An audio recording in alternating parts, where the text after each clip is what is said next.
Rio Grande. Don't know what happened. Hopefully we can update you scuba divers who are going into the Rio Grande right now to pull him out. Tommy is and hopefully we'll get something from Tommy as you see the replay right there. And as I said, about basically ditches it right in to the Rio Grande.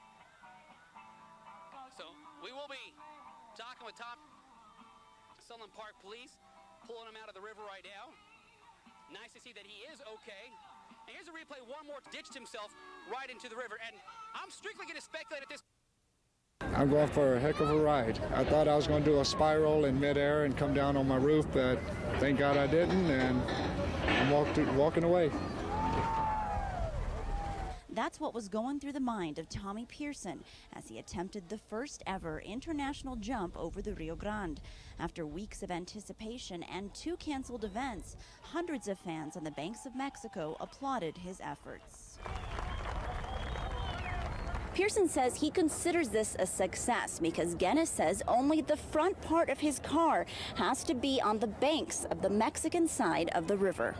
But some of his American fans think otherwise. He didn't even come close. I didn't expect for him to get that far, but overall, it was I guess it was worth the try. He did okay. I was really rooting for him to make it, and when he just took off and the ground, he just couldn't get very much traction to hit the ramp square. When he went off the ramp, I'm glad he's okay. But others aren't so supportive. Yeah, they wasted time because he kept people waiting a long time in the sun and everything, and then he delayed it for another 30 minutes, and it wasn't worthwhile.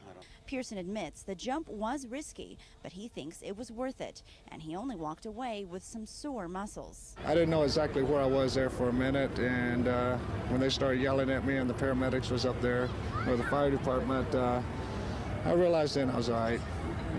Just need some extensions right now.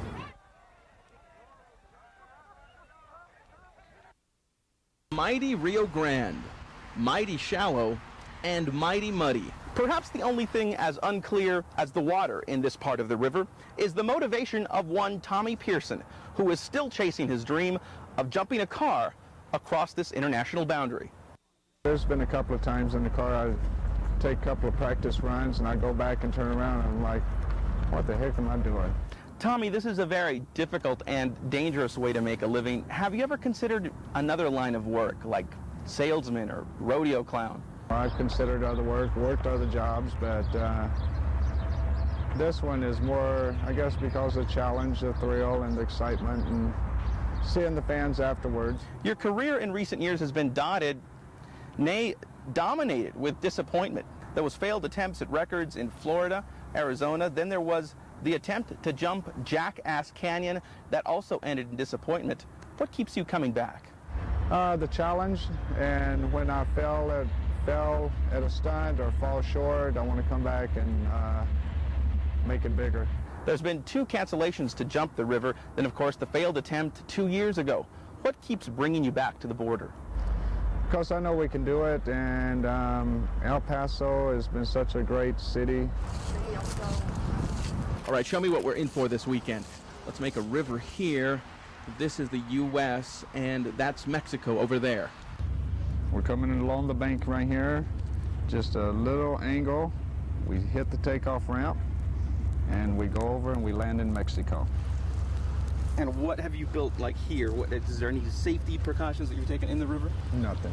Nothing. The takeoff is a little higher than the landing, and we do have an embankment on the other side, so if I hit the embankment head on, that could mean a concussion, some broken bones. And Tommy, what if you built a boat with wheels that you could jump over the ramp, and in case you didn't make it, just sort of sail into Mexico?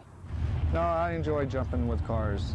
Tommy Pearson, American daredevil, or an American who's choosing a really complicated way to get to Mexico? American daredevil. I'll go down in history as the first car jump from one country to another. Robert Olguin, ABC 7. Tommy Pearson is basically a family man. Works and helps out taking care of the kids. And then on the other hand, American daredevil.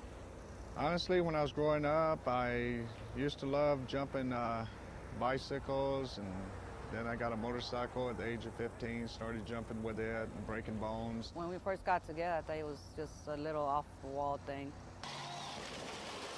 Now I encourage him, to do the more he wants, go ahead and do it. When I broke bones, I always came back and redone what I broke the bones on and accomplished it. I just enjoyed not the accident part, but enjoyed the challenge.